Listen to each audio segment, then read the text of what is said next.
Could Apple face a reprieve after the European Union ordered it to pay more than $13.5 billion in allegedly unpaid taxes? Ireland is now saying the EU overstepped its authority and misinterpreted Irish law when it delivered Apple this staggering tax bill. WSJ reporter Sam Schechner joins us with details from out of the Paris bureau. Hi, Sam. Thanks for being with us. Thanks for having me. So Ireland is saying the EU overstepped its authority when it handed down this judgment against Apple. How was this information relayed to the European Commission?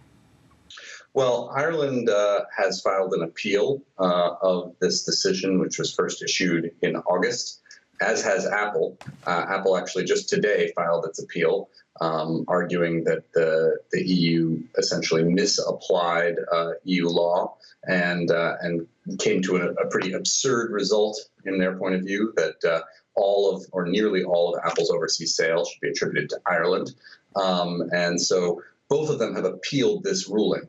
At the same time, the EU today just published the full text, finally, of that decision, which gives a more detailed outline of their case against the deal that Apple and Ireland had. So the battle lines are really getting drawn now. So it looks like the EU is really digging in its heels. It doesn't seem likely that this statement or this appeal from the Irish government is likely to change their minds here.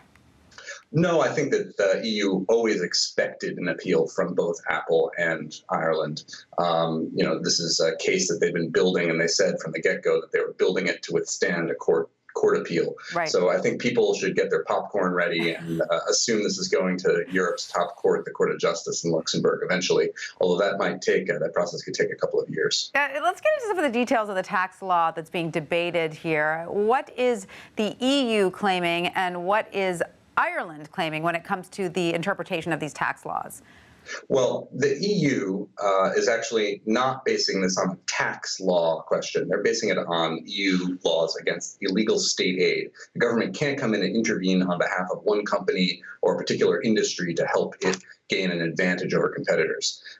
Interestingly, they've been starting to use that in tax law, essentially saying, well, if you give certain companies tax breaks that other companies don't have access to, that amounts to state aid in money that they would have otherwise been paying to the government. That's the EU's contention here, that right.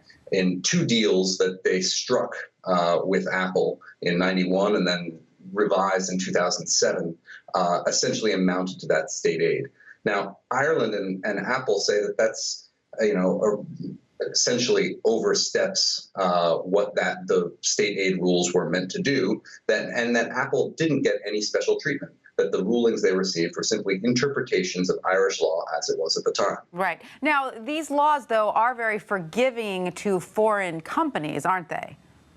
Yeah, Ireland is home to many companies. There's a number, they even have a tax structure named for them called the Double Irish, which is being phased out, but they've got some particularly forgiving laws. In this case, they have a law that says that for companies that are non-resident in Ireland, so they're registered in Ireland, but they're not managed there, that they only have to pay taxes on whatever activity occurs in Ireland, not anywhere else in the world. Now, Apple used this in order to say, well, we have these Irish registered companies, but all of their intellectual property that they're using and that's behind, say, the iPhone and all of the Apple computers doesn't really belong to Ireland, and it's not being created in Ireland. So therefore, all of the profit, and we're talking about $130 billion of profit over an 11-year period, almost all of that doesn't get attributed to Ireland. But here's the sticky part then. They didn't pay U.S. taxes for that either. So doesn't it follow that they can't have it both ways? Apple either has to pay taxes in Ireland or in the U.S.? Well, Apple claims that they don't have it both ways. They say that money is taxable in the U.S. once they repatriate it, and that's an issue between them and the U.S. government. Now, that is, of course, a subject of debate here in the U.S., but yeah, there's certain people in the U.S. and in Europe that think that that's an argument that is rather self-serving. And that debate will play out over some time. Apple has said they will repatriate that money as soon as they get a reasonable tax rate in the United States. Obviously, they're a company. Reasonable means as low as possible. This is certainly highlighting, though, the growing tension that is emerging when big American companies take large parts of their businesses and large parts of their cash abroad, isn't it?